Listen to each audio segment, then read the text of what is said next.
तो सभी को जय भीम, नमो बुद्धाय और गुड इवनिंग।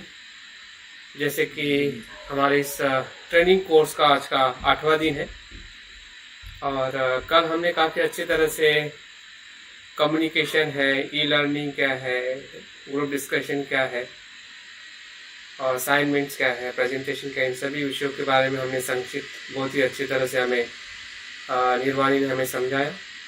और आज हम जो अभ्यास करने वाले हैं या थोड़ा जानने का प्रयास करने वाले हैं, उसका जो विषय जो है discovery of stress, relaxation, response, sound sleep and wellness. मतलब इस विषय के अंदर हम 4 विषय को हम एक साथ में देखने वाले हैं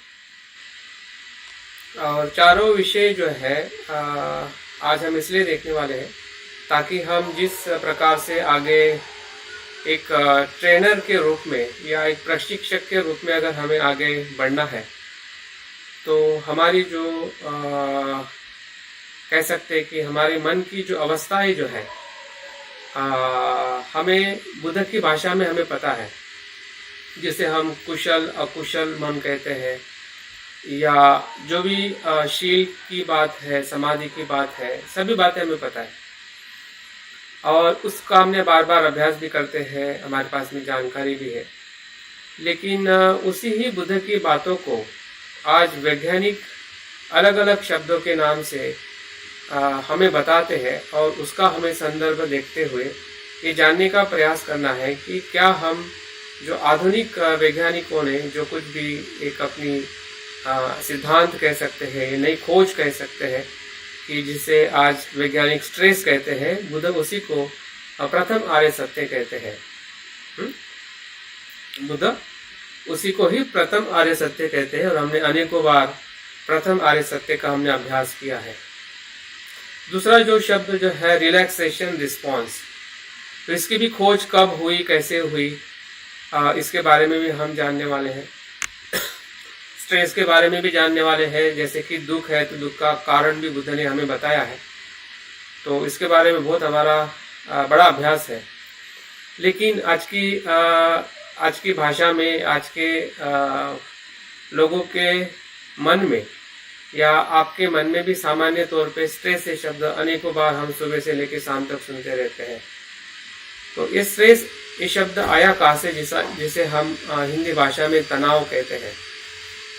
तो उसकी खोज कब हुई, क्या वैज्ञानिक लोगों ने उसके बारे में क्या कहा और किन कारणों से उसके लक्षण क्या होते हैं, किस कारणों से स्ट्रेस होता है, किन कारणों पे हम कार्य कर सकते हैं जिससे हमारा स्ट्रेस कम हो सकता है। बुद्ध जिस प्रकार से हमें बताते हैं 4 आर्य सत्य में, जब हम दुख के कारण को ढूंढते हैं और फिर हमें उसका जो मार्ग है और मार्ग की भी खोज बुद्ध ने हमें करके दी है। तो वो सारी बातें हमारे मन में जानकारी के तौर पे या अनुभव के तौर पे भी कहीं ना कहीं मन में पड़ी हुई है, जिसे हम बौद्ध धर्म का हमारा जो स्वयं का अनुभव हो सकता है एक साधक के तौर पे। तो रिलैक्सेशन जो रिस्पॉन्स जो है एक प्रकार की ध्यान की अवस्था है और वैज्ञानिकों ने ये खोज निकाला है कि रिलैक्सेशन रिस्पॉन्स है मन की जो अवस्था जो है वो किस प्रकार से स्ट्रेस को रिड्यूस करती है या स्ट्रेस को पूरी तरह से नष्ट करती है। तो ये अवस्था जो है इसी का ही नाम ध्यान है, जो हम देखेंगे किस प्रकार से रिलैक्सेशन रिस्पॉन्स से हम किसी भी प्रकार के स्ट्रेस के साथ हम डील कर सकते हैं, कोप कर सकते हैं और मैनेज भी कर सकते हैं या उससे हम पूरी तरह से मुक्त भी हो सकते हैं। जो तीसरी जो महत्वपूर्ण जो बात है, आजकल हमारी जो नींद है होती है या नहीं होती है। अगर नहीं होती है तो निश्चित ही है कि हम कितने भी अच्छे बोध है और हमारी नींद नहीं हो रही है, इसका मतलब कहीं ना कहीं हमारे मन के अंदर ऐसा कोई स्ट्रेस है या हमारी जो जीवन शैली है उस जीवन शैली को हम सही तरीके से सुचारू रूप से हम आगे नहीं लेके जा रहे हैं।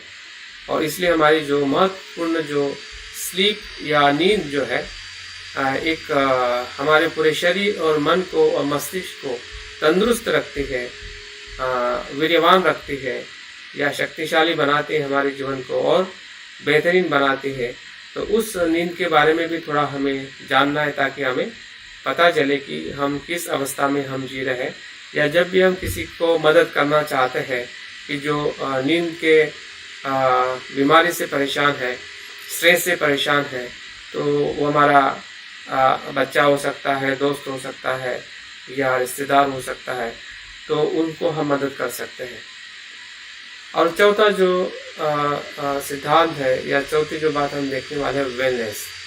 अभी आजकल वेलनेस ये शब्द बहुत ही कम लोगों को पता होगा, लेकिन वेलनेस ये शब्द जो है, इसका बहुत ही विस्तृत स्वरूप से हम कह सकते हैं कि मनुष्य का विकास में हर एक पहलू को सम्मिलित करना, वही वेलनेस का सबसे बड़ा हिस्सा है। अगर हम अष्टांगिक मार्ग में देखते हैं कि बुद्ध ने सम्यक आजीविका भी उसमें डाली है, या पंचशील और सम्यक कर्मांत भी डाले हैं, सम्यक व्यायाम भी डाला है। इस प्रकार से संपूर्ण मनुष्य का जो विकास है, व्यक्तिगत, मानसिक, भावनिक, आर्थिक, सामाजिक, शैक्षणिक, संपूर्ण विकास होने वाला जो व्यक्तित्व है या मनुष्य समाज का विकास है, उसकी संकल्पना आजकल पूरे विश्व में इस वेलनेस शब्द के साथ में जुड़ी हुई है।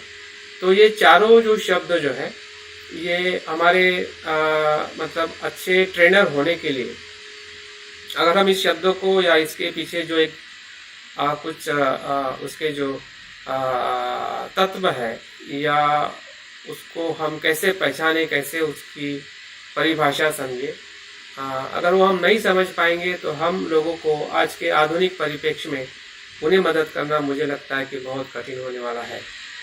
हम अपने बौद्ध लोगों को तो जरूर मदद करेंगे, जो जानते हैं, जो उस पर श्रद्धा रखते हैं, लेकिन जो बौद्ध धर्म के तरफ पूरी तरह से नकारे हुए हैं, या बिल्कुल वो उनके प्रति श्रद्धा नहीं रखते हैं, इवन हमारे वो बच्चे भी हो सकते हैं, क्योंकि जैसा हम शरण गमन करते हैं, वैसे हमारी आने वाली जनरेशन या जो हमारे मित्र है करेंगे, इसकी कोई गारंटी नहीं है, और हमें आसपास में वैसा दिखाई देता है।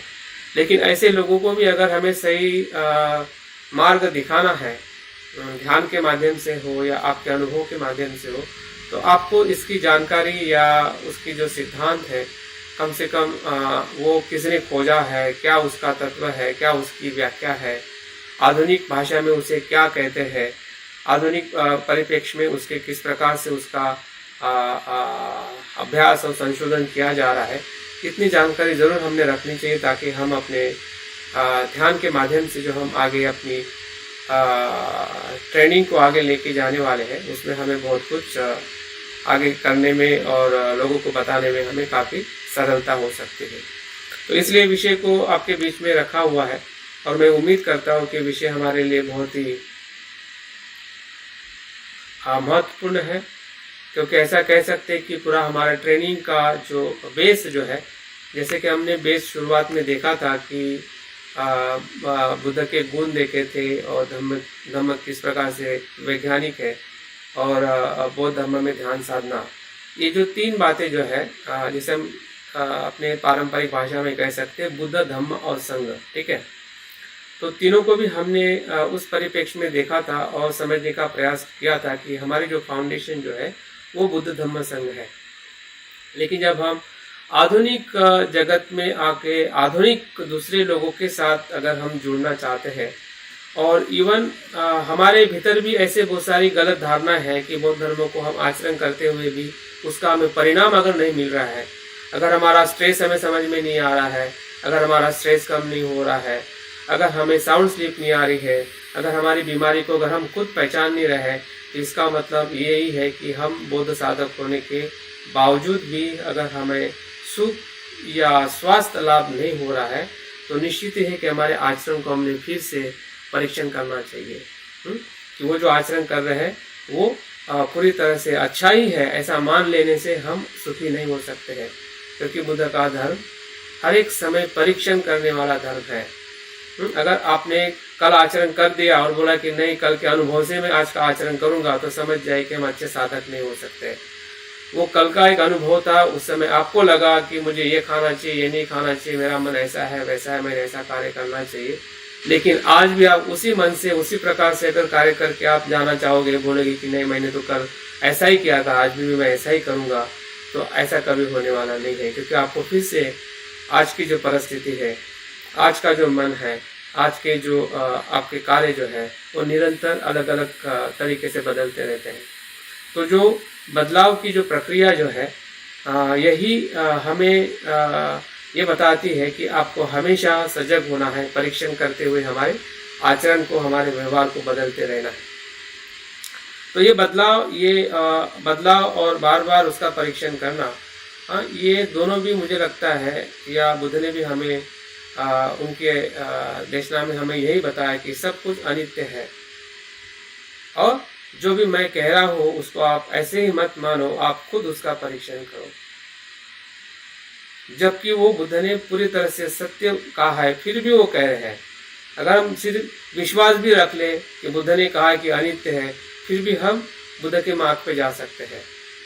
लेकिन फिर भी बुद्ध वहाँ पे हमें सचेत करते हैं कि वैसे आने से आपको बुद्धत्व प्राप्त होने वाला नहीं है, क्योंकि जब तक आप स्वयं उसका परीक्षण नहीं करोगे तो कुछ समय के बाद वो एक अंधश्रद्धा का स्वरूप, या एक जिसे हम शीलवत परामर्श कहते हैं या मिथ्या दृष्टि कहते हैं, उसमें परिवर्तित होने की पूरी चांसेस है। क्योंकि आपका मन ही ऐसा भवंडर खड़ा कर देगा कि हमें पता ही नहीं चलेगा कि मैं बुद्ध के मार्ग पे जा रहा हूँ, और फिर भी मैं क्यों रुका हूँ। और रुकने का कारण कहीं ना कहीं हमारी जो अवलोकन की जो प्रक्रिया है, परीक्षण की प्रक्रिया हमने छोड़ दी है। तो इसलिए आज हमें यही सीखना है कि बुद्ध ने जो कहा है, और आज इन शब्दों के माध्यम से जो वैज्ञानिक कह रहे हैं, शब्द नए हैं लेकिन उसके भीतर जो तत्व जो वैज्ञानिकों ने जो ढूंढ निकाले हैं, वही तत्व बुद्ध ने हमें 4 आर्य सत्य के माध्यम से हमें हमारे झोली में दिए हैं, या हमें उसका उपदेश दिया है। लेकिन अभी हमें उस दोनों बातों का एक सुंदर ऐसा तालमेल बिठा के शब्द का इस्तेमाल करते हुए, या नए लोगों का रेफरेंस या उनकी जो बातों का वर्णन करते हुए हमने अपनी बातों को लोगों के बीच में रखना चाहिए, ताकि लोग उसको सहजता से ग्रहण कर सके। और मुझे लगता है कि यही धम्म बताने की जो नई पद्धति जो बाबा साहब ने हमें सिखाई है, कि सामाजिक तौर पे, सामाजिक परिवर्तन के तौर पे बाबा साहब ने हमें बौद्ध धर्म दिया है। लेकिन आज जो हमारी जो परिस्थिति जो है, ये हम मानसिक तौर पे हमें लोगों को धम्म सिखाना चाहिए। कि क्योंकि हमारा समाज तभी तंदुरुस्त हो सकता है कि जब हमारा मन तंदुरुस्त होगा। क्योंकि मन के अंदर ही अगर स्ट्रेस रहेगा, मन के अंदर ही अगर हमारी बीमारी रहेगी, मन के शरीर के अंदर ही बीमारी रहेगी, तो हम किस अच्छे समाज की बात कर रहे हैं कि जो बाबा साहब कहते हैं कि हमारा जातिहीन और समानता का समाज हो। क्या उस समानता के समाज के अंदर ज़्यादा चिंता हो, ज़्यादा बीमारी हो, ऐसा समाज बाबा साहब चाहते थे? मुझे नहीं लगता है कि ऐसा समाज बाबा साहब चाहते थे।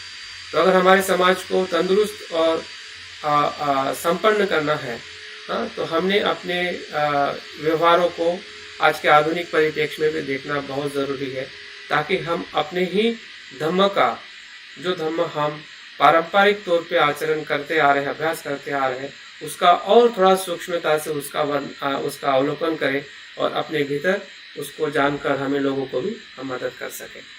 देखते हैं कि एक एक विषय को हम आगे बढ़ते हुए आगे जाते हैं।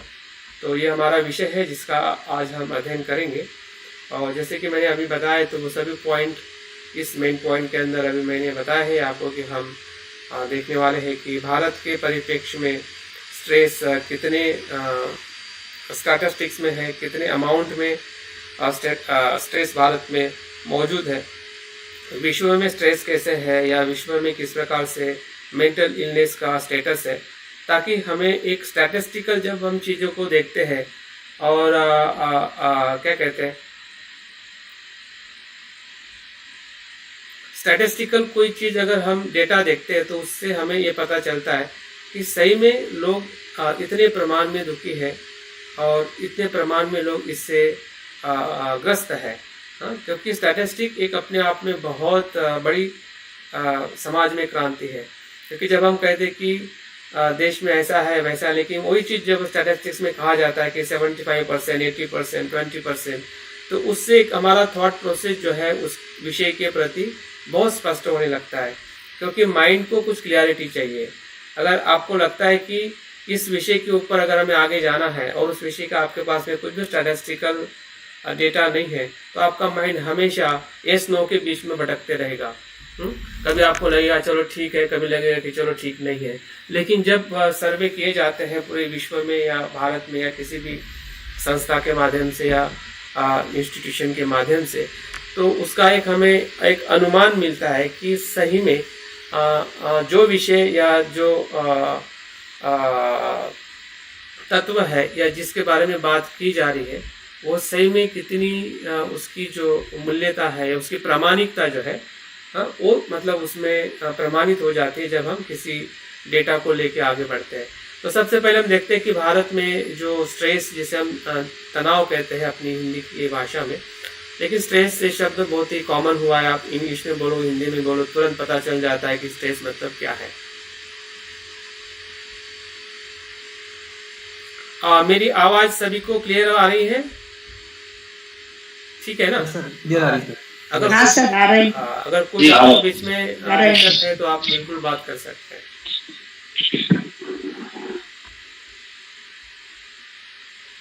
तो ये सर्वे मैंने यहाँ पे दिया हुआ है और आप इसका पीपीटी में भी थोड़ा और ज़्यादा गहराई में इसका आपके ग्रुप में इसका अध्ययन कर सकते हैं कि आज के आंकड़े जो है या भारत के अगर हम स्ट्रेस की अगर हम बात करते हैं तो 80% लोग जो है लगभग तनाव से ग्रस्त है। आप सोचिए।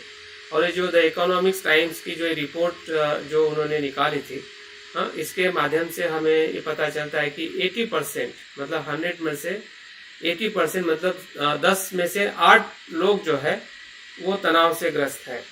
उसमें हम भी आ सकते हैं।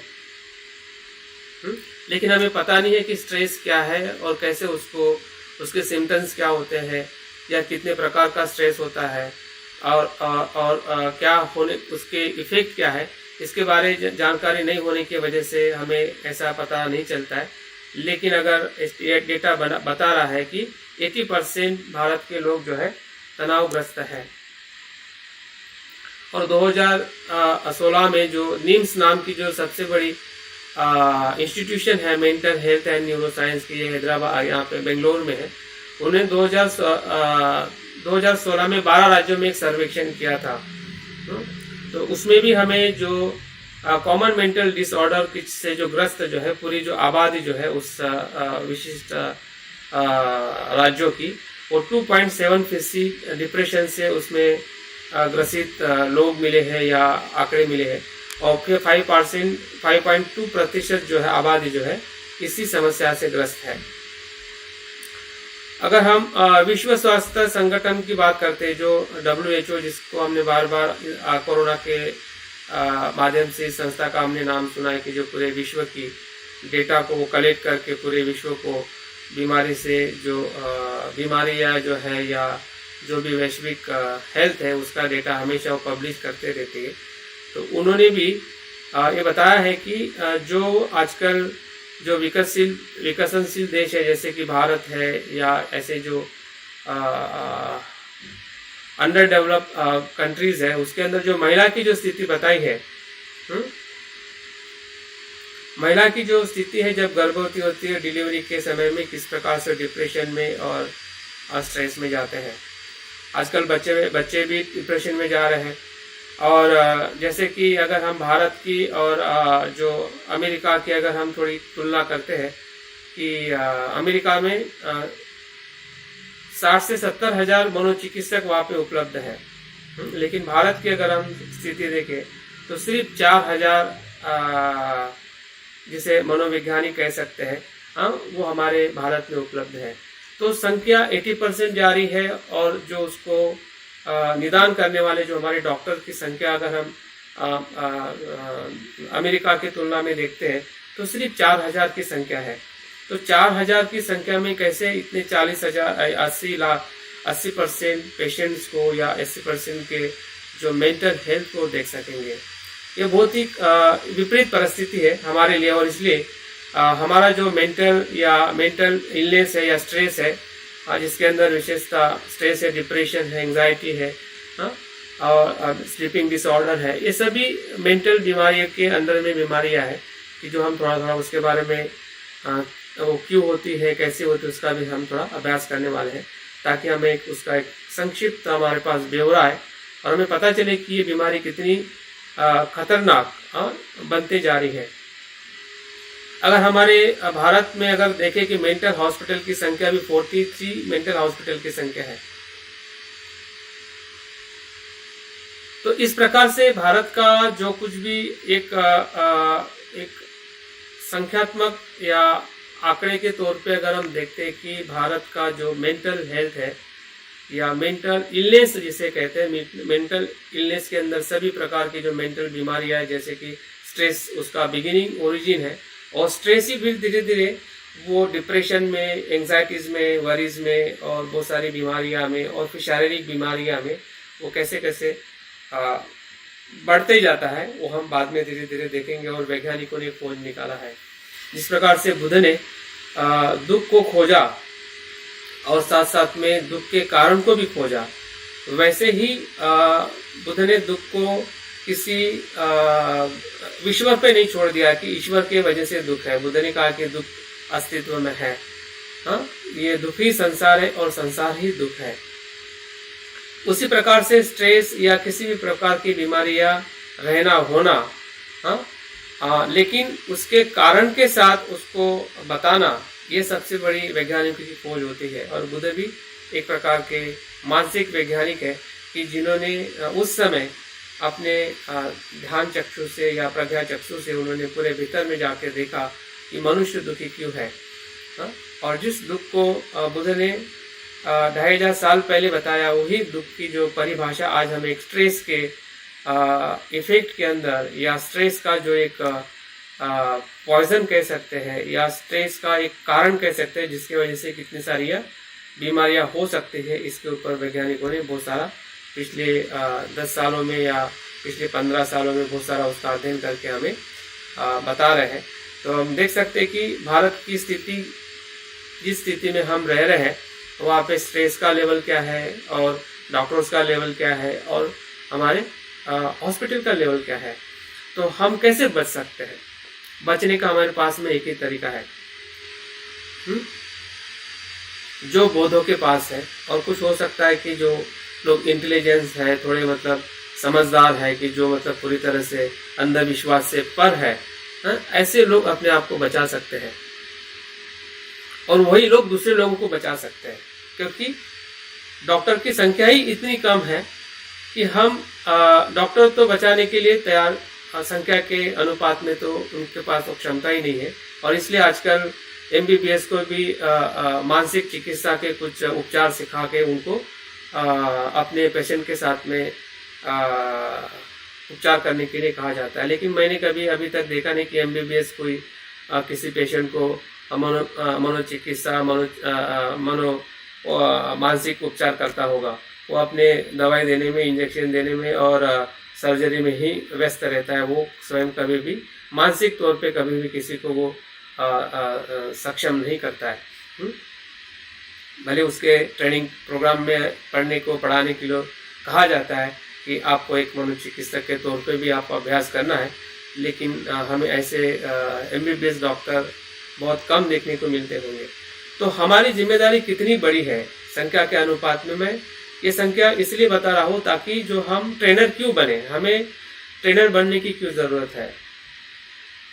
हम मेडिटेशन थेरापी से या मेडिटेशन काउंसलिंग से या मेडिटेशन प्रैक्टिस से लोगों को, कौन से लोगों को क्यों मदद करना चाहते हैं? क्या सही में लोगों के लिए ज़रूरी है? ये संख्या बताते हैं कि लोगों के लिए ज़रूरी है। और आप, मैं या हम में से कोई भी अगर मेडिटेशन अच्छी तरह से सीखता है और सिखाने की चाहत रखता है और कुछ बातें अगर वो अपने अभ्यास में लेता है, अपने चिंतन में लेता है, अपने थोड़े मित्रों के साथ में चर्चा करके थोड़ा प्रयास करता है पढ़ने का, सुनने का और लिखने का, बोलने का, जिस प्रकार से कल हमने देखा था कि कम्युनिकेशन में ये जो 4 फैक्टर्स है कितने इम्पोर्टेंट है। और इससे व्यक्ति भी बदल सकता है, जिसे हम पर्सनालिटी कह सकते हैं, और हम हमारे साथ में जुड़े हुए लोगों को भी बदल सकते हैं। लेकिन तभी कि जब हमें उसके बारे में थोड़ी सही जानकारी हम रखें कि क्या ये डेटा से हम मोटिवेट हो रहे हैं। तो अगर मोटिवेट हो रहे हैं, अगर हमें लग रहा है कि ये हमारे लिए बहुत ही महत्व का कार्य है जो हमें करना है, ताकि हम अभ्यास की तरफ और गहराई में हम बढ़ सकते हैं। विश्व तौर पे अगर हम देखते हैं कि विश्व तौर में जैसे मैंने बताया कि जो वर्ल्ड हेल्थ जो ऑर्गेनाइजेशन जो है, विश्व स्वास्थ्य संगठन जो है, जिसको WHO कहते हैं, तो उन्होंने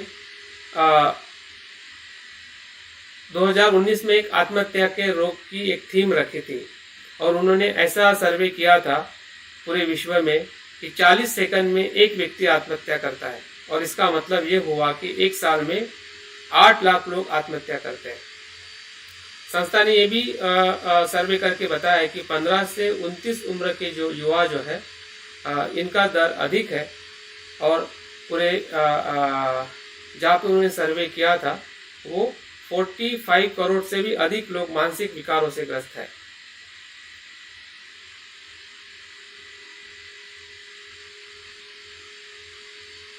और इसमें जो ये मैंने चार्ट यहाँ पे रखा हुआ है, दिया हुआ है, जो मैंने उसी वर्ल्ड हेल्थ ऑर्गेनाइजेशन का ही बनाया हुआ चार्ट है। और उन्होंने इसमें पूरी तरह से बताया है कि जर्मनी में कितना % है। सबसे कम जो स्ट्रेस जो है चाइना और जापान में है, या निगरीलिया में है। सबसे ज़्यादा स्ट्रेस का जो रेशो जो है वो हमें अमेरिका में दिखाई देता है, जबकि अमेरिका इतना मॉडर्न कंट्री है, या जैसे हम कह सकते हैं कि डेवलप कंट्री है। तो डेवलप कंट्री क्या प्रोड्यूस कर रही है? सबसे हाई स्ट्रेस प्रोड्यूस कर रही है। तो स्ट्रेस का पूरे भारत की ही हम बात नहीं करें तो पूरे विश्व के अंदर जो स्ट्रेस का एक अपना प्रभाव, जैसे कि पोल्यूशन हर जगह पे है, फिर वो एयर पोल्यूशन हो या वाटर पोल्यूशन हो, इंडस्ट्री पोल्यूशन हो, तो उसी प्रकार से स्ट्रेस का जो पोल्यूशन जो है वो हर जगह पे फैल चुका है। तो इस स्ट्रेस पे डील करने के लिए वैज्ञानिकों ने अलग अलग खोज करते हुए हमें ये बताया है कि किस प्रकार से स्ट्रेस होता है और स्ट्रेस क्या होता है। चलो अभी हम थोड़े उसके परिभाषा या उसकी जो मूल व्याख्या है उसके तरफ आगे बढ़ते हैं।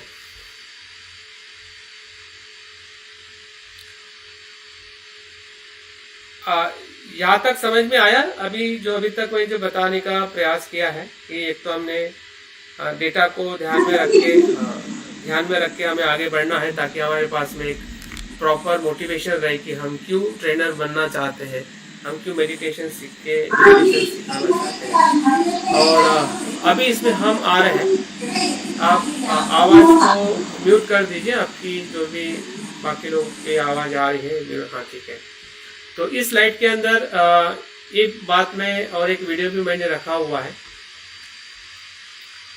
जिसके माध्यम से ये पता चलेगा कि स्ट्रेस से सही में हमारे लाइफ में क्या, पूरे ब्रेन में हो या पूरे शरीर में क्या उसका प्रभाव होता है। तो सबसे पहले अगर स्ट्रेस को जिसने खोजा है उसका नाम हमें याद होना चाहिए, याद रखना चाहिए। वो साइंटिस्ट का नाम है हैंस शेले।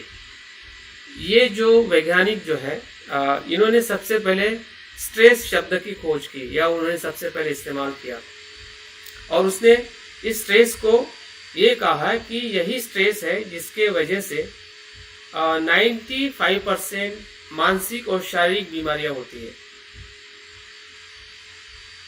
जितनी भी हमारी शारीरिक बीमारियां हो, हम में हो या अभी आने वाली हो, या हम आसपास किसी भी बीमारी का जो भी प्रमाण देख रहे हैं, हर एक बीमारी का मूल कारण जो है, जिस प्रकार से बुद्ध ने हर एक बीमारी का दुख का कारण, मूल कारण जो है, ये तृष्णा और अज्ञान बताया है। तो जितनी भी बीमारियां हैं, और उन्होंने प्रमाणित कर दिया है कि ये कैसे और क्यों है, क्योंकि स्ट्रेस से हमारे जो हार्मोन्स जो है वो अधिक या कम प्रमाण में रिलीज होते हैं। जैसा आपका स्ट्रेस आ जाता है किसी भी कारण से, अभी कैसे क्या क्या आता है उसके हम कारण देखने वाले हैं, लेकिन जैसा स्ट्रेस हमारे मन में आ जाता है तो हमारे शरीर में जो हार्मोन्स रिलीज करने की जो प्रक्रिया जो है वो क्या हो जाती है, कम ज़्यादा हो जाती है।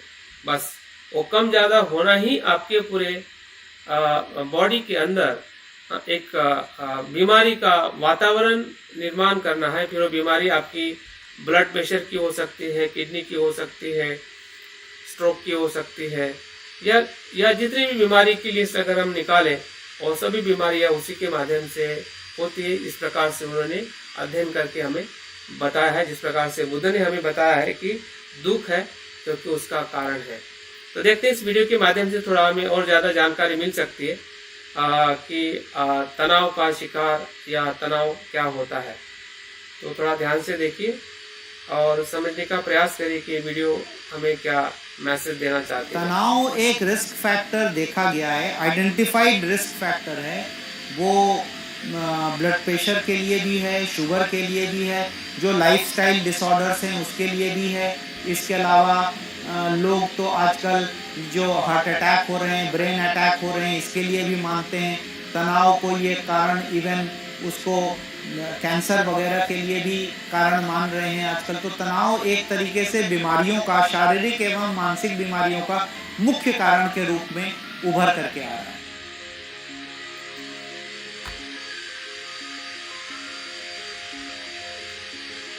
लगभग 90% लोगों में तनाव मिला कभी न कभी पिछले 1 वर्ष में।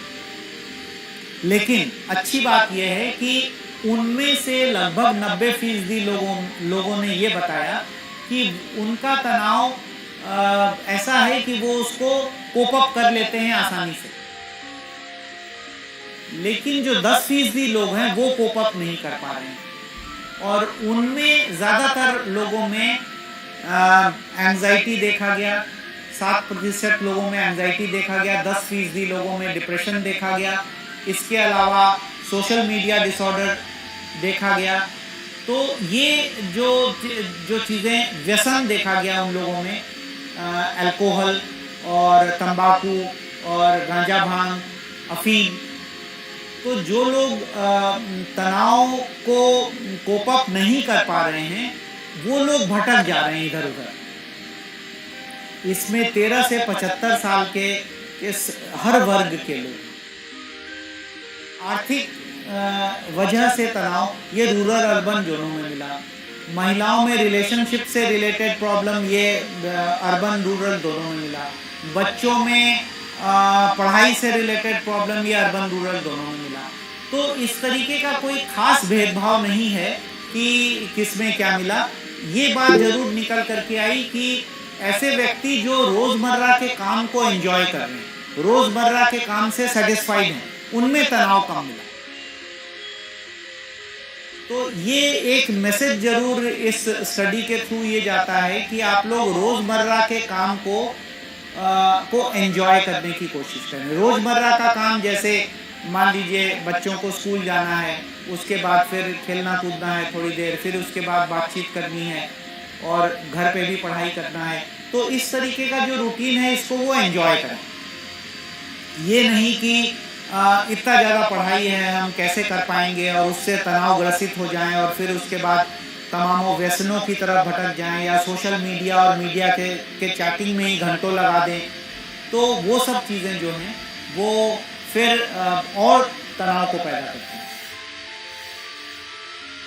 तनाव के लक्षणों में मुख्यतया ये होता है कि जैसे नींद नहीं आती है, भूख नहीं लगती है, चिड़चिड़ाहट हो जाता है, शरीर में दर्द होने लग जाता है, सुबह उठते हैं तो मन अच्छा नहीं लगता है और ये मन करता है कि काम में न जाएं और डर लगने लग जाता है पढ़ाई से, इम्तहान से, या कोई इंटरव्यू देने जा रहे हैं या कोई चीज़ ऑफिस में जा कर के तैयार करनी है तो उन सबों से डर लगने लग जाता है, व्यक्ति उससे घबराने लग जाता है, उससे पीछे हटने लग जाता है। तो इस तरीके की चीज़ें देखी जाती हैं।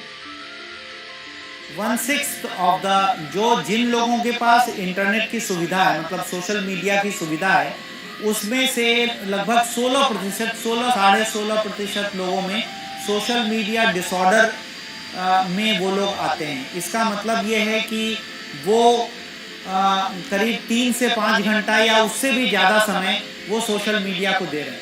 मतलब अपना जो जो काम है जिसके लिए उनको इंटरनेट की आवश्यकता है, उसके अलावा अनऑफिशियल काम में वो इतना समय, अपना 3 से 5 घंटे का समय उसमें वो व्यर्थ में दे रहे हैं, मतलब वेस्ट कर रहे हैं वो। तनाव से बचने के लिए जो मुख्य बात है, या रिस्क को कम करने के लिए जो मुख्य बात है, वो ये है कि एक लाइफस्टाइल मॉडिफिकेशन की बहुत आवश्यकता है। लाइफस्टाइल मॉडिफिकेशन का तो जो बात उन्होंने बताई है वो मनोवैज्ञानिक है, लखनऊ के HOD हेड है। तो इससे हमें पता चला है कि आजकल जो सोशल मीडिया का भी जो एक ज़्यादा एक्सेस है, वो भी एक प्रकार का मेंटल डिसऑर्डर के कैटेगरी में आ रहा है। तो ये हमारे लिए भी चुनौती है जो हम उसका इस्तेमाल करते हैं जो गलत तरीके से या गलत उद्देश्य से या सिर्फ टाइम पास के लिए, और जो हमारे जो घर में जो इस्तेमाल करने वाले उसी को हमारे बच्चे हैं या हमारे जो भी लोग हैं आने वाली जनरेशन में, तो उनको कितना बड़ा एक एडिक्शन कह सकते हैं या डिसऑर्डर की तरफ हमारी जनरेशन जा सकती है। अगर आप और मैं अभी इस समय अगर हम इसकी जिम्मेदारी नहीं लेते हैं, अगर हमें लगता है कि चलो ठीक है हम क्या कर सकते हैं, तो इसको इन लोगों को कोई बचा नहीं सकता है। और वैसे भी डॉक्टरों की कमी है तो वैसे भी डॉक्टर हॉस्पिटल उन पेशेंट को बचा नहीं पाएंगे। तो इससे अच्छा है कि हम थोड़ी जिम्मेदारी लें, एक अच्छी तरह से मेडिटेशन को थोड़ा इसके बारे में थोड़ी ज़्यादा जानकारी रखते हुए हम ऐसे लोगों के बीच में अगर हम काम करते हैं तो निश्चित ही है कि हम जो भी कोर्स आप लोग डिज़ाइन करोगे या कोर्स के माध्यम से हम लोगों को, बहुत सारे लोगों को हम मदद कर सकते हैं। आगे देखते हैं कि स्ट्रेस का और दूसरा जो पहलू जो है वो क्या है। अभी हम देखते हैं कि स्ट्रेस एक्चुअल में क्या है। स्ट्रेस बहुत ही एक ऐसी प्रक्रिया है जो निरंतर हमारे शरीर के साथ में होती रहती है। किसी भी विषय के साथ जब हम संपर्क करते हैं वहीं से एक स्ट्रेस शुरू हो जाता है। जैसे कि आप मुझे सुन रहे हैं, मैं बात कर रहा हूँ, तो यहाँ पे भी एक प्रकार का स्ट्रेस निर्माण हो रहा है। लेकिन ये स्ट्रेस जो है ना, नेचुरल स्ट्रेस है कि आप उत्सुक रहते हो कुछ सुनने के लिए, कुछ पढ़ने के लिए, कुछ करने के लिए, और वहाँ पे एक स्ट्रेस रिलीज होता है। तो वो स्ट्रेस हार्मफुल नहीं। बच्चा मोटिवेट होता है पढ़ने के लिए, आप काम के जाने के लिए, कुछ करने के लिए आप में एक स्ट्रेस निर्माण होता है, तो वो स्ट्रेस जो है ना हार्मफुल नहीं है। तो वैसा स्ट्रेस होना एक सामान्य बात है और वो हमारे लाइफ की मोटिवेशन एनर्जी है। लेकिन जब वो स्ट्रेस का दूसरा फॉर्म आता है, जैसे हम टॉक्सिन स्ट्रेस कहते हैं या वैशाली क्या बोलते हैं उसको, जिसमें विष होता है, टॉक्सिन्स होते हैं, जहरीला जो स्ट्रेस है, वो हमारे लाइफ में काफ़ी कुछ प्रॉब्लम्स क्रिएट करते हैं।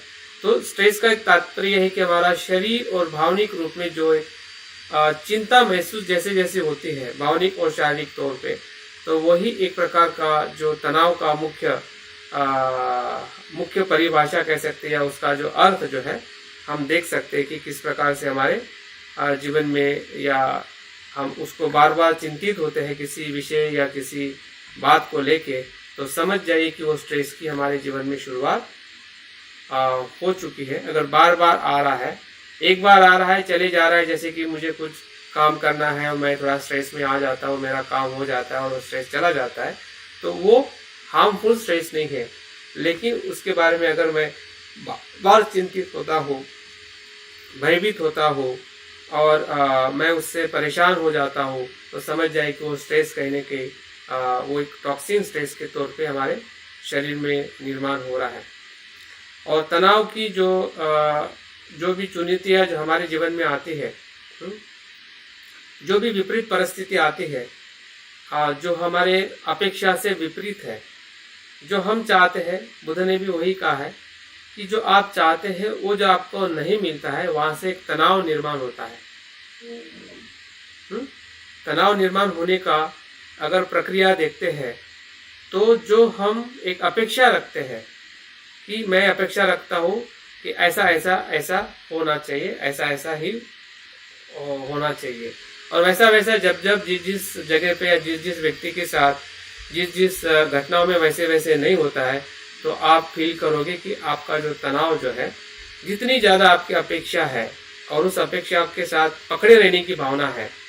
अपेक्षा रखना अच्छी बात है, क्योंकि आपको अच्छा कुछ करना है, लेकिन उस अपेक्षा को पकड़ के रखना कि ऐसा ही हो, और ऐसा नहीं होने से जब हम उसको ज़्यादा अपने मन पे ले लेते हैं, तो समझ जाइए कि वहीं से हमारे स्ट्रेस होने की जो प्रक्रिया जो है वो हमारे दिन भर में चलती रहती है, और हमारा स्ट्रेस एक्यूमुलेट होते रहता है। अगर आपका स्ट्रेस ऑफिस में बढ़ गया तो वो स्ट्रेस घर में निकलेगा, अगर वो स्ट्रेस घर में बढ़ गया तो ऑफिस में निकलेगा, या नहीं निकलेगा किसी व्यक्ति में, विशेषतः महिलाओं में, तो वो अंदर सप्रेस होगा, भीतर जाएगा। और वो भीतर जाएगा तो कहाँ से निकलेगा? वो जॉइंट पेन से निकलेगा, या किसी प्रकार की जो क्रोनिक बीमारी है, सर दर्द है, या जो बीमारी कभी नहीं होती है वैसी बीमारी हमारे शरीर में चिपक जाती है, और पता ही नहीं चलता है कि मैं तो सब कुछ अच्छी तरह से हूँ, बीमारी कहाँ से आई। क्योंकि आपने वो स्ट्रेस को जो एक्यूमुलेट हुआ उसको आपने और अंदर दबाते रहे, वहाँ पे हमारा कार्य नहीं हो पाया, और वही स्ट्रेस हमारे जीवन में बहुत खतरनाक बीमारियां का स्वरूप जब लेके आता है, तो डॉक्टर बोलता है कि बस तुम्हारा ब्लड में ये हो गया, यूरिन में ये हो गया, और बस दवाई खाओ, और दवाई खा के अच्छे हो जाते हैं तो ठीक है, नहीं तो दवाई के साइड इफेक्ट के साथ में दूसरी बीमारियां हम लेके आ जाते हैं। तो अगर हम सही तरीके से स्ट्रेस को समझते हैं तो हम बीमारियों से भी मुक्त हो सकते हैं, औरों को बीमारी से मुक्त कर सकते हैं। देखते हैं कि स्ट्रेस क्या है, इस वीडियो में हमें और अच्छी तरह से समझ में आएगा। जो मैं बता रहा हूँ और जो वीडियो के माध्यम से आप देख के समझ रहे हैं, मुझे लगता है कि इससे आपकी जो अंडरस्टैंडिंग जो है वो बेहतरीन हो सकती है कि जिस विषय को हम समझना चाहते हैं वो सही में क्या है।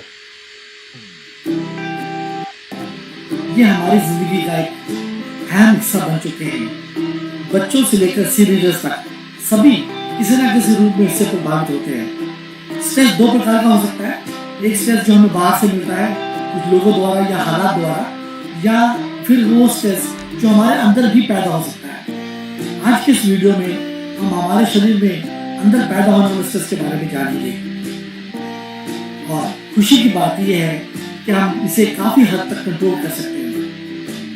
हमारे शरीर के अंदर अपने आप पैदा होने वाले इस स्ट्रेस को बोलते हैं ऑक्सीडेटिव स्ट्रेस। ऑक्सीडेटिव स्ट्रेस को समझने के लिए हमें थोड़ा अपने शरीर के अंदर क्या हो रहा है उसे समझना होगा। ध्यान से देखो। हमारा शरीर बहुत सारे अंगों से मिलकर बना है, और सारे अंग कोशिकाओं से बने हैं। हमारे शरीर, इसको थोड़ा मैं बड़ा कर देता हूँ ताकि आपको देखने में और अच्छा हो, ठीक है।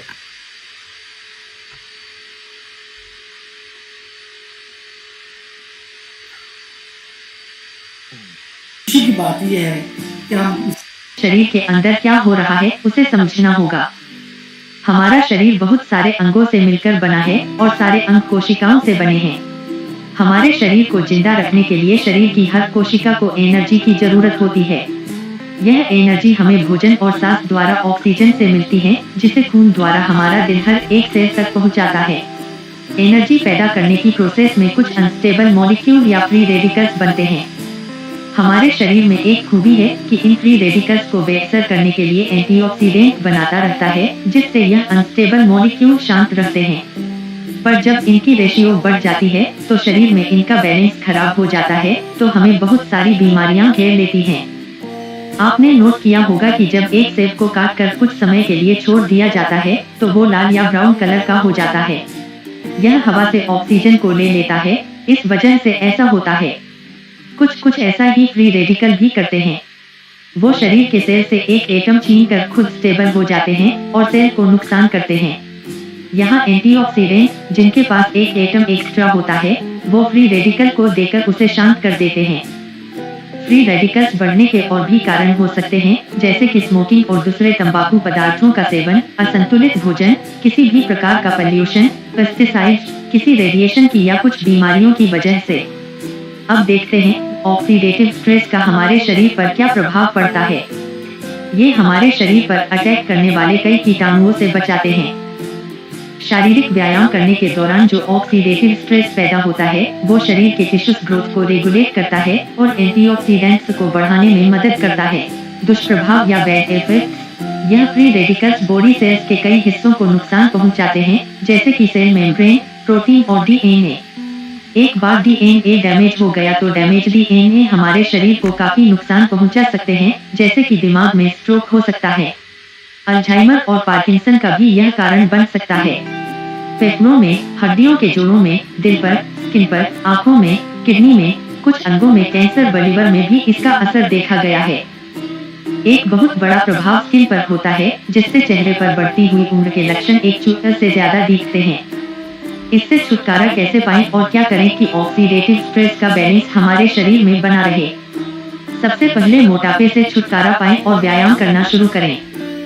मोटे लोगों के शरीर में फ्री रेडिकल्स पतले लोगों के कंपैरिजन में ज्यादा बनते हैं। जरूरी नहीं आप कोई जिम ज्वाइन करें, आप व्यायाम घर पर भी कर सकते हैं। घर के अंदर व्यायाम कैसे करें, इसे जानने के लिए ऊपर दिए गए लिंक पर क्लिक करें। भोजन में शुगर, सैचुरेटेड फैट्स कम करें और प्रोसेस्ड भोजन से दूर रहें। भोजन में क्या खाएं, क्या क्या न खाएं के बारे में डिस्क्रिप्शन बॉक्स में लिंक दिया गया है, उन वीडियो को जरूर देखें। संतुलित आहार यानी कि बैलेंस डाइट खाना शुरू करें, जो फलों और सब्जियों से भरपूर हो। इस विषय पर एक वीडियो अलग से बनाई गई है, उसे अवश्य देखें। जहां तक हो सके पोल्यूशन से दूर रहें और अपने आप को रेडिएशन रेस से बचाएं। अगर आप कर रहे हैं तो स्मोकिंग एकदम बंद करें। स्मोकिंग का असर सिर्फ फेफड़ों पर ही नहीं, दिल पर और शरीर के दूसरे हिस्सों पर भी बहुत बुरा पड़ता है। और तंबाकू को किसी भी मजबूरी से लेना भी पड़े तो सीमित मात्रा में लें। हमारे शरीर के अच्छे स्वास्थ्य के लिए फ्री रेडिकल्स और एंटीऑक्सीडेंट्स दोनों का होना जरूरी है, पर किसी एक का बहुत अधिक या बहुत कम होने से स्वास्थ्य की समस्याएं हो सकती हैं। तो आज से ही अपने खाने में एंटीऑक्सीडेंट्स शामिल करें। हमें पूरा विश्वास है सीरीज क्लब का वीडियो आपको पसंद आया।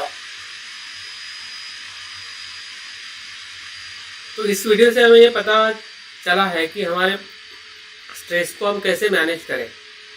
अगर स्ट्रेस बढ़ता है तो क्यों बढ़ता है, और उसका बैलेंस रखना है तो कैसे हमें बैलेंस रखना है। तो बहुत सारे उपाय हो सकते हैं, लेकिन हमारे पास में जो उपाय है इससे बड़ा कोई उपाय नहीं है, जिसे हम जस्ट सिटिंग कहते हैं, माइंडफुलनेस कहते हैं,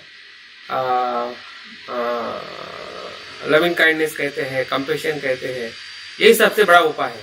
बाकी सब उपाय बाजू में रखिए, उसको एक दुय्यम तौर पे देख सकते हैं। आपका खाना हो, आपका एक्सरसाइज हो, सब करिए, लेकिन मेडिटेशन सेंटर में है तो वो सभी चीज अच्छी हो सकती है। अगर आपका मन अच्छा नहीं है या मेडिटेशन से अगर आप सजग नहीं है तो आप खाना भी सही तरीके से नहीं खाओगे, आपकी एक्सरसाइज भी सही तरीके से नहीं करोगे। तो जो भी हमें सप्लीमेंट चाहिए हमारे स्ट्रेस को रिड्यूस करने के लिए और हमारे बॉडी को हेल्दी करने के लिए, तो उसमें हमारा जो मेडिटेशन का रोल जो है वो बहुत ही इम्पोर्टेंट है। और उसको मैं बता रहा हूँ इसलिए नहीं, आज के वैज्ञानिकों ने भी उसको खोज निकाला है और बुद्ध ने तो 2500 साल पहले ही हमें खोज के दिया है। तो हम देख सकते हैं कि जो अभ्यास को हम करने जा रहे हैं वो बहुत ही व्यवहारिक है, साइंटिफिक है, और अब उसे हम कर सकते हैं क्योंकि वो हमारे जीवन का हिस्सा है। क्योंकि हमारे जैसा मेडिटेशन और कोई नहीं कर सकता है। क्यों? क्योंकि हम बुद्ध की शिक्षाओं को आचरण कर रहे हैं। जो व्यक्ति बुद्ध की शिक्षा का आचरण नहीं करता है और सिर्फ एक ध्यान को लेके पकड़ता है तो उसके मन में बहुत सारे ऑब्स्टिकल्स होते हैं, बहुत सारी धारणाएं होती है, बहुत सारी मान्यताएं होती है, और बहुत सारा उसका जो भौतिक जीवन में एक अपना पोजीशन बनाने का भी एक उसका उद्देश्य होता है। जबकि अगर हम मेडिटेशन को करेंगे, सीखेंगे, तो हम बहुत ही स्पष्टता के साथ ध्यान को सीखेंगे और लोगों को मदद कर पाएंगे। हाँ, तो हमारा ध्यान सीखना और सिखाना इसलिए महत्वपूर्ण है क्योंकि हमारे पास में वो जो एक स्पष्टता जो है बौद्ध होने के नाते और विशेषतः हम एक अभ्यासु होने के नाते, क्योंकि हम बौद्ध है तो जन्म से तो कोई बौद्ध होता नहीं है, तो हम अभ्यास करते हुए, चिंतन करते हुए हम बोध होकर आगे बढ़ने का प्रयास कर रहे हैं। तो ध्यान उसके अंदर बहुत ही महत्वपूर्ण पहलू है और मुझे लगता है कि अगर हम उस विषय को गहराई में देखते हैं तो हमारे पास में बहुत ही अच्छी स्किल है, जो स्किल बुद्ध ने हमें सिखाई है। तो अभी पहले की वीडियो में भी वही बात की थी कि कितने प्रकार के स्ट्रेस होते हैं, जैसे कि उन्होंने एक्यूट स्ट्रेस है, एपिसिडिक एक्यूट स्ट्रेस है, क्रोनिक स्ट्रेस है। हाँ, और ये तीनों प्रकार के स्ट्रेस में हमें नुकसान होता है। तो जो भी स्ट्रेस है वो स्ट्रेस का जो एक्सपीरियंस हमें जैसे जैसे उसके सिम्टम्स है उसके माध्यम से हमें समझ में आ सकता है। देखते हैं सिम्टम्स अगर हमारे बॉडी में ऐसे दिखाई दे रहे हैं या किसी के भी बॉडी में दिखाई दे रहे हैं तो उसमें से हम अपने स्ट्रेस के लेवल को समझ सकते हैं और उसके बारे में मैं दूसरे वीडियो के अंदर मैं आपको बताऊंगा। लेकिन उसके साथ में दूसरा भी जो सबसे महत्वपूर्ण जो हमारे मेंटल इलनेस जो है उसको डिप्रेशन कहते हैं। स्ट्रेस का ही ऐसा कह सकते हैं, डिप्रेशन जो है ना उसका एक भयंकर रूप है।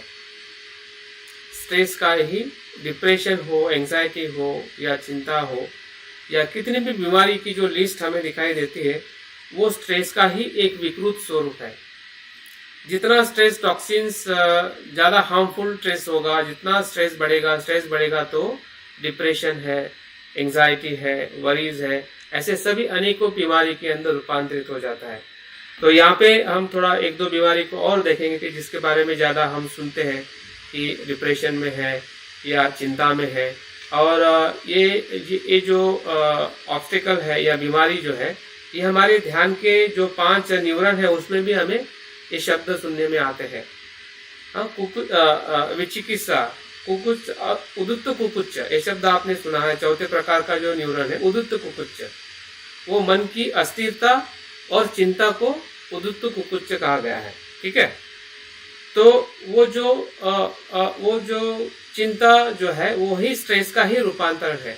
और स्ट्रेस आता कहाँ से है? अगर हम पहला न्यूरॉन देखते हैं जिसे हम काम छंद कहते हैं, है ना, तो काम छंद के साथ में जो 6 विषय हमारे साथ में हमेशा जुड़े रहते हैं और वहां पे हमारा जो प्रतिक्रिया हो जाती है किसी भी विषय के साथ, और वहां से एक स्ट्रेस जो है ना बिल्डअप होते रहता है। वो पास का स्ट्रेस जो है ना फिर वर्तमान में हमें उसका मैनेज नहीं करने की वजह से वो चिंता में परिवर्तित हो जाता है कि क्या होगा, अगर मैं ध्यान करूंगा, मुझे ये काम बाकी है, वो काम बाकी है, वो कैसे करूंगा, मैं वो कब करूंगा, ये कैसे करूंगा। तो ये सभी चिंताएं हमारे मन के अंदर जो एक सही तरीके से हमारा जो कार्य हम नहीं करने की वजह से या काम छंद काम या इंद्रियों का सही इस्तेमाल नहीं करने की वजह से हमारे मन के अंदर धीरे धीरे वो स्ट्रेस के स्वरूप में बढ़ते जाता है और वो हमारे ध्यान में एक अस्थिरता ला के खड़ी करता है या एक चिंता ला के खड़ी करता है।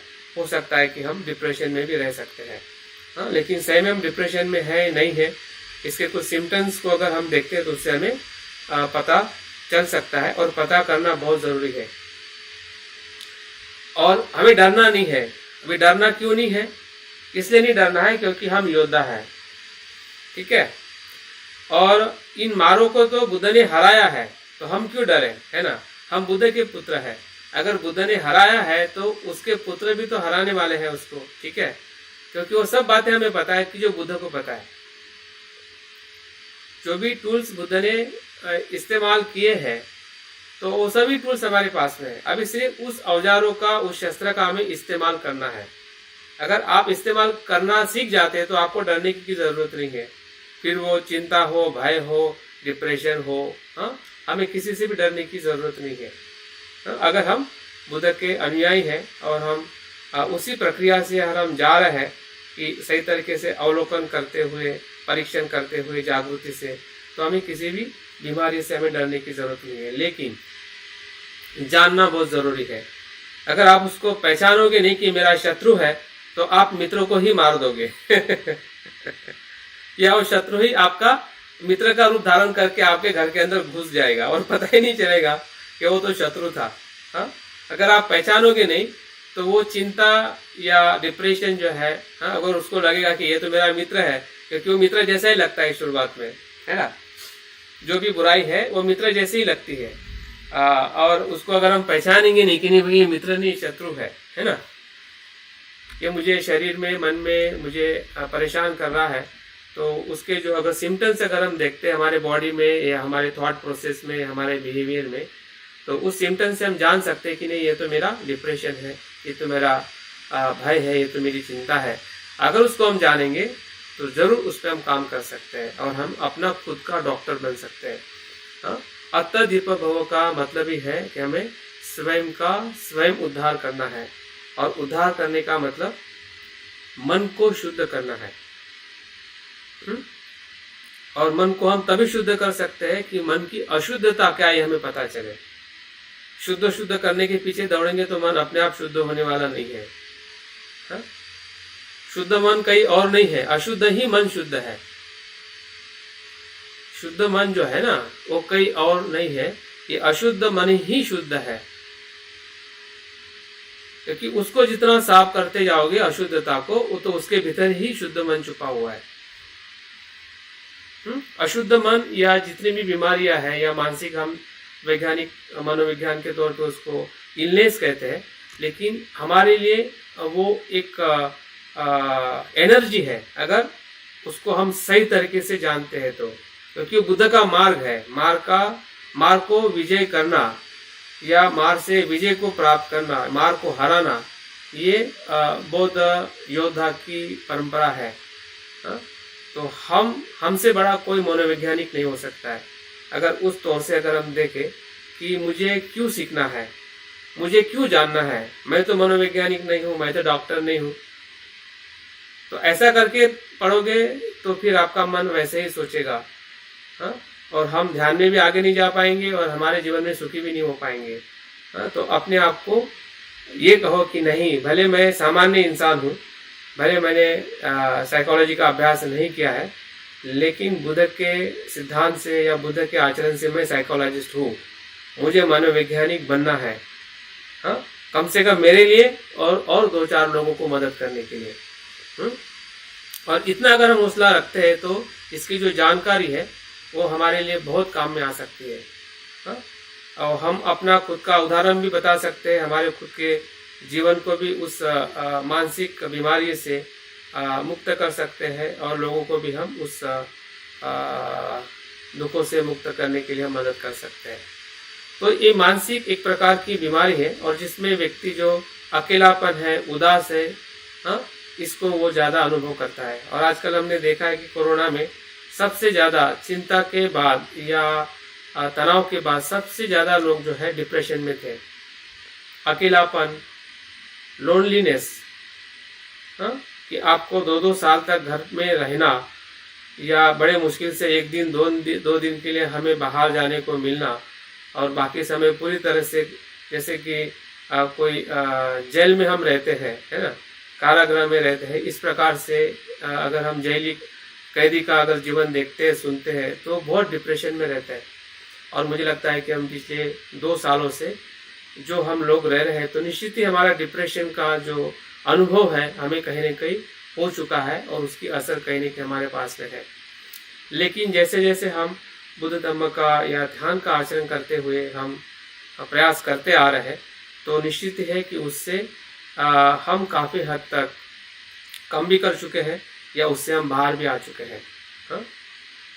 तो ऐसे बहुत सारे लोग हैं कि अभी भी उस डिप्रेशन के अंदर फंसे हुए हैं और उनको आपकी या हमारी ज़रूरत है। अगर आप उनको बताते हैं कि किस प्रकार से आपका डिप्रेशन आपको समझना है, कैसे उसके लक्षण होते हैं और ध्यान किस प्रकार से आपको मदद कर सकता है, तब जाके उनको मदद कर सकते हैं।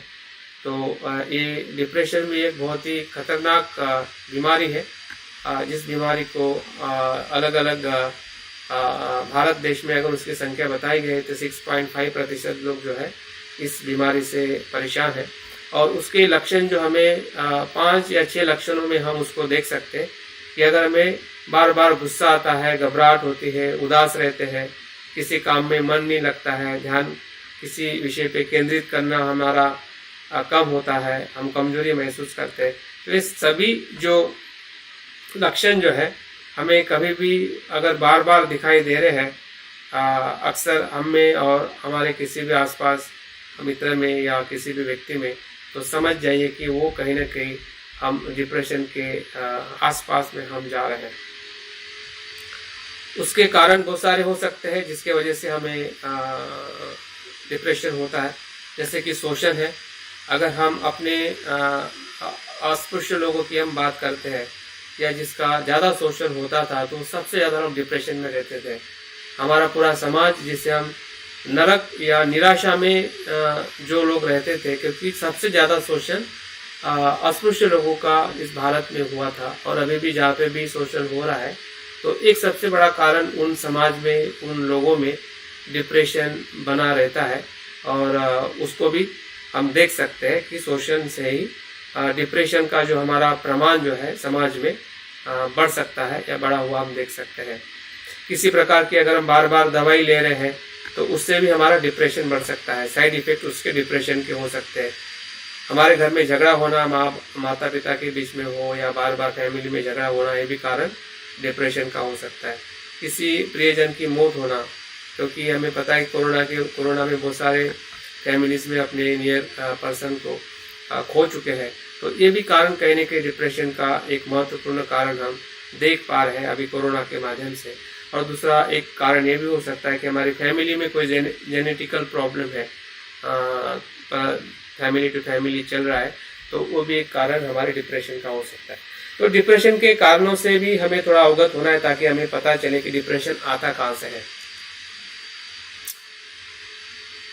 और हमें तुरंत पता चले कि अगर ये कारण है तो कहीं ना कहीं डिप्रेशन की अवस्था को मुझे किस प्रकार से डील करना है।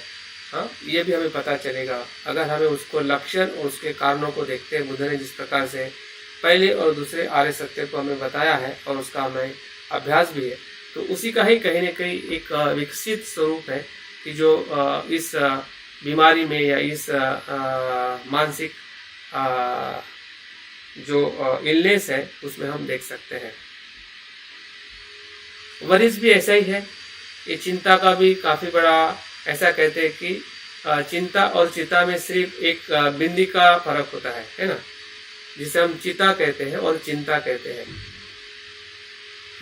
चिता क्या करती है? मरने के बाद में इंसान को जलाती है, और चिंता क्या करती है? हर समय जलाती है ना। तो दोनों भी मौत है, ये प्रत्येक दिन की प्रत्येक क्षण की मौत है और वो एक बार की मौत है जिसे हम चिता कहते हैं। तो चिंता का जो होना, ये भी सबसे बड़ी बीमारी हमारे जीवन में हमें दिखाई देती है। तो उसके भी जो अलग अलग उसके जो लक्षण है, जैसे कि भय होना, बेचैनी होना, हम थक जाना, नींद में परेशान होना, जैसे कि नींद की अगर परेशानी है तो कहीं ना कहीं चिंता के वजह से होती है। वजन कम होना, भूख में गड़बड़ी होना, थकान होना, मुंह सूखना, पेट में दर्द होना, सिर दर्द होना, तो ये सभी जो चिंता का जो एक सिम्टम्स जो है उसको हम अपने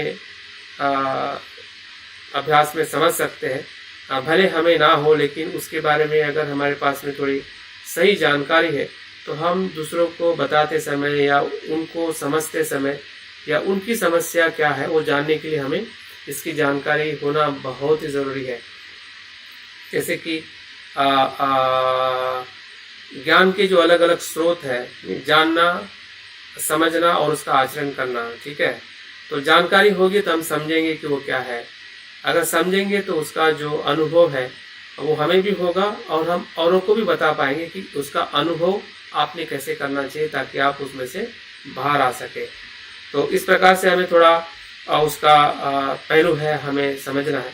हाँ, तो स्ट्रेस को फिर से हम कंटिन्यू करते हैं कि इसमें सिम्टम्स बताए हैं स्ट्रेस के, जैसे कि सबसे पहला सिम्टम्स है कि हम सर दर्द होना, नींद ना आना, मतलब ऑलमोस्ट जो स्ट्रेस हो या वरी चिंता हो या डिप्रेशन हो, उसकी जो सिम्टम्स जो है ऑलमोस्ट एक दूसरे के साथ में जुड़े हुए रहते हैं। क्योंकि जैसा उस वैज्ञानिक ने खोज निकाला है कि स्ट्रेस से 95 बीमारियां होती है, 95%। तो जितने भी आपकी शारीरिक रोग है, शारीरिक बीमारियां है या जो भी लक्षण हमें उसके दिखाई देते हैं, तो समझ जाइए कि उसका कोई ना कोई स्रोत जो है स्ट्रेस से शुरुआत हुआ है और उसके बाद उसको आप फिर डिप्रेशन कह सकते हैं या उसको चिंता कह सकते हैं, भय कह सकते हैं या जो भी अनेक जो उसके वैज्ञानिक बहुत सारे मानसिक बीमारियों के नाम हैं, क्योंकि वो हमारा विषय नहीं है इसलिए हम उतनी सफलता में नहीं जाएंगे, लेकिन हमारे लिए जितना उचित है जो हमें जानना चाहिए, इसके माध्यम से हम थोड़ा अभ्यास करते हुए ध्यान की जो भूमिका है या ध्यान का जो महत्व जो है उसको हम जान पाएंगे। ये किस किस कारणों से होता है वो भी थोड़ा उसके जैसा ही, जैसा हमने डिप्रेशन में देखा कि घर के किसी की परिजन की मौत होना, तलाक होना, नौकरी छूटना, आजकल नौकरी छूटना या नौकरी का जो भी आजकल इकोनॉमिकल जो क्राइसिस है, या जहाँ पे हम जॉब करते हैं वहाँ पे खुश ना रहना और सेटिस्फाइड जॉब नहीं फील करना, या परिवार में जो परेशानियाँ होती है। तो एक तरीके से अगर हम ऊपरी तौर पे और एक कॉमन फैक्टर देखें कि आपके किसी भी परेशानी का कारण जो है आपका आर्थिकता हो सकती है, परिवार की कुछ समस्या हो सकती है, आपके मतलब बिहेवियर हो सकता है।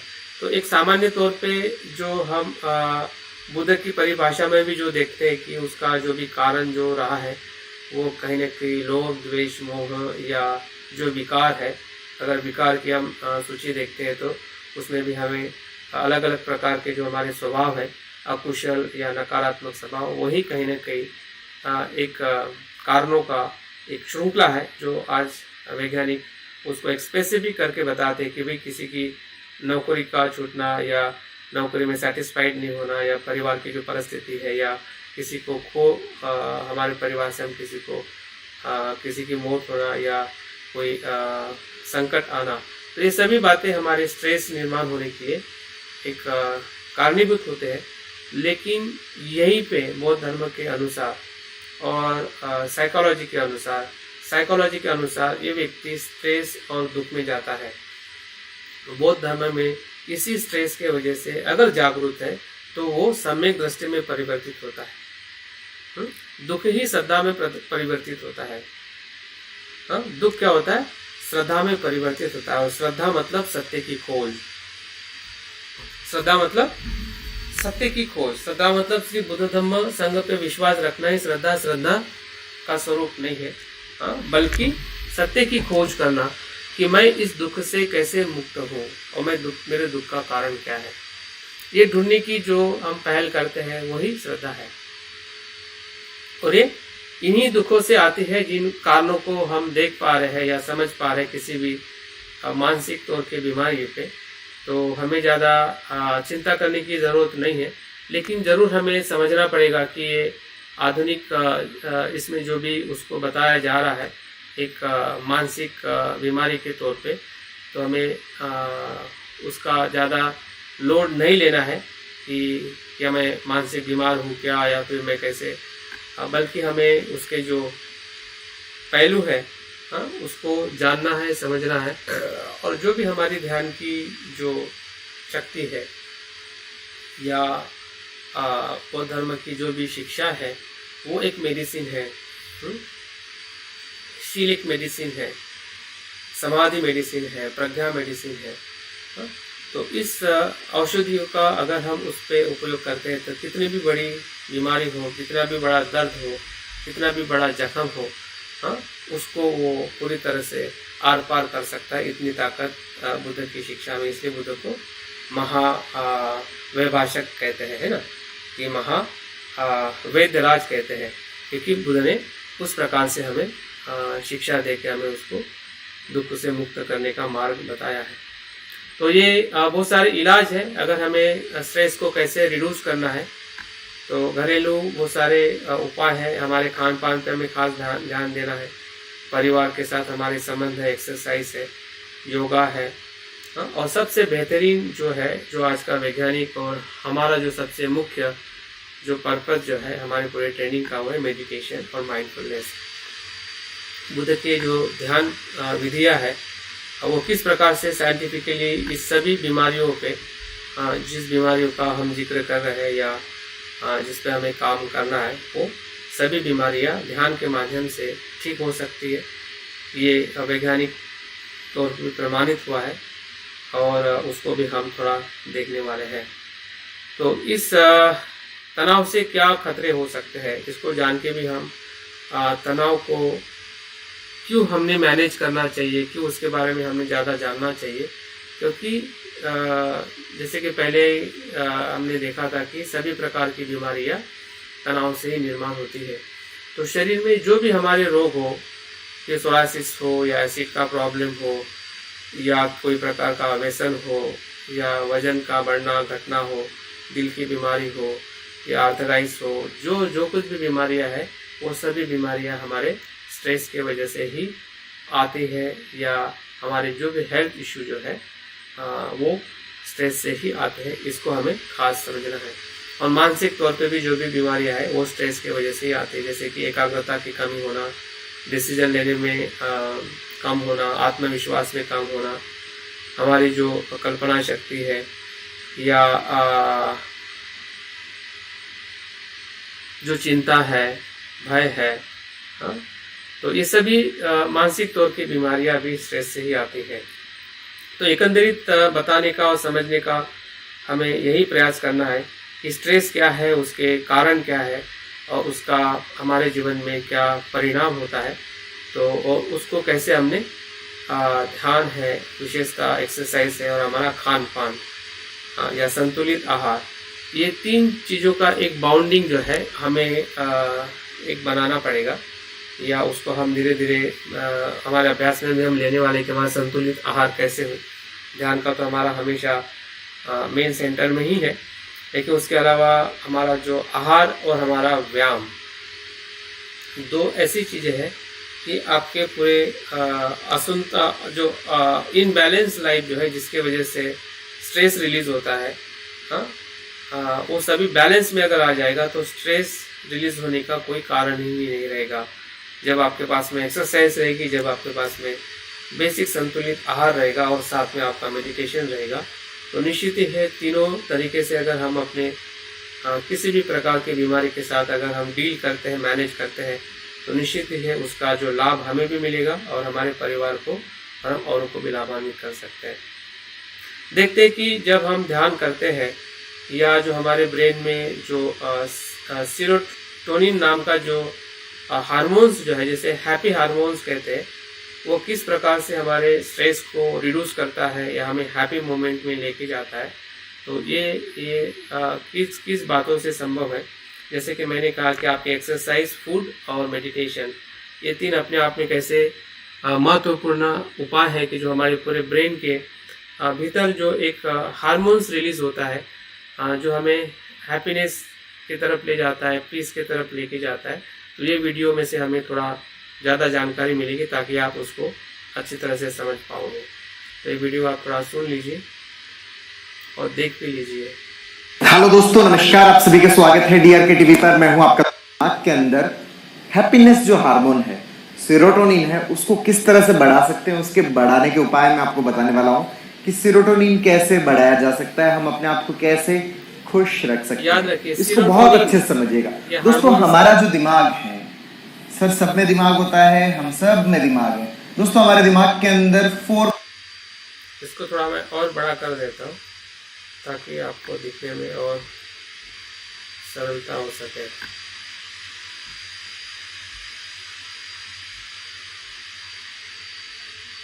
हेलो दोस्तों, सब में दिमाग है दोस्तों। हमारे दिमाग के अंदर 4 पार्ट्स होते हैं। ये तो सर सबको पता है, हमने पहले भी कोई बात नहीं, पता है और सबको पता है। हमारे दिमाग में ये 4 पार्ट्स होते हैं। ये आगे वाला जो होता है इसको फ्रंटल बोलते हैं। ये साइड वाला जो होता है ये टेम्पोरल होता है, पीछे वाला ऑक्सीपिटल होता है, और ये बीच वाला क्या होता है, पैराइटल होता है।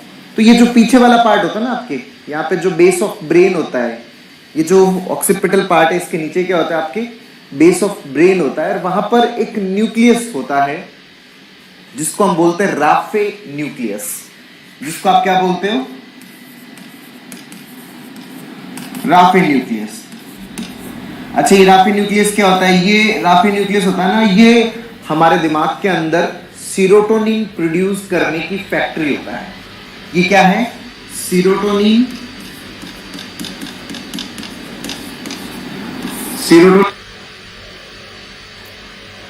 इसमें जो बताया जा रहा है ना, एक एक चीज बहुत महत्वपूर्ण है।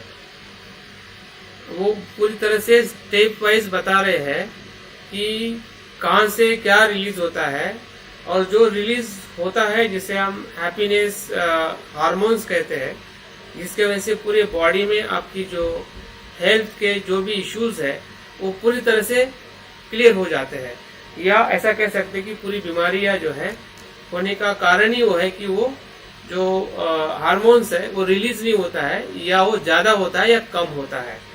और बैलेंस करने के लिए, बैलेंस रिलीज होने के लिए वो अलग अलग उपाय बता रहे हैं, लेकिन उसके पहले वो बता रहे हैं कि वो मैकेनिज्म क्या है, ताकि हमें एक मैप मिल सके कि कैसी शुरुआत होती है और क्या क्या चीज़ें उसको देने से और करने से वो जो हैप्पी हार्मोन्स हमारे बॉडी के अंदर एक सुचारू प्रमाण से रिलीज होने से हम पूरी शारीरिक और मानसिक जो हमारी हेल्थ जो है उसको बेहतरीन कर सकते हैं। इसलिए ध्यान से सुने। सेरोटोनिन प्रोड्यूस करने की फैक्ट्री है ये भी। सर हमारे दिमाग में भी सेरोटोनिन की फैक्ट्री होती है। यस, हमारे दिमाग के अंदर ये जो राफिन न्यूक्लियस है, ये बेसिकली क्या होता है, न्यूरॉन्स का कलेक्शन होता है। यहाँ पर जो न्यूरॉन्स होते हैं उनको क्या बोलते हैं, सीरोटोनर्जिक न्यूरॉन्स होते हैं। हमारा दिमाग जो किन से मिलके बना हुआ है, न्यूरॉन्स से मिलके बना हुआ है। जैसे खूब सारे तार होते हैं, But it's wordy and hard हमारे to दिमाग read. में क्या है, खूब सारे It तार हैं। undermines the writer's तारों message का एक and the word collection choice है is जिसको हम क्या bland. बोलते हैं, Grammarly's serotonergic cutting-edge technology helps you craft compelling, understandable writing that makes an impact on your reader. Much better. Are you ready to give it a try? Installation is simple and free. Disturbance हो गई sir, कोई और sound भी इसमें आ रही है। कहाँ से आ रही है? साउंड मिक्स हो इसके साथ। कहाँ से आ रही है? इनके बैकग्राउंड में कुछ आवाज आ रही है, ऐसे महसूस हो रहा है।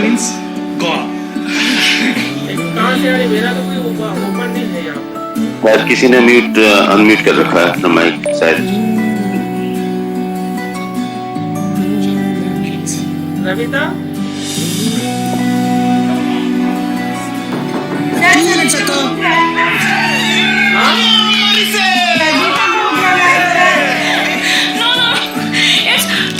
ये बसंत रजिस्टर इनका है। समझ गए, सिर्फ आप जानते हैं। end-to-end encryption के साथ मैसेज प्राइवेटली।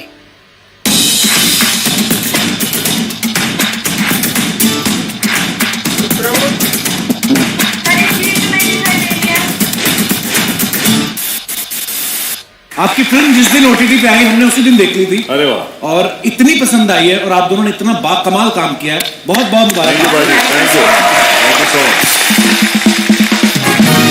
सारी बातें ठीक है, पर ये काजू कहाँ गए अर्चना जी?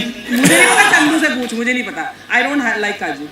ये एक काजू आधा खा के रखा, उस पे आपके दांतों के निशान है।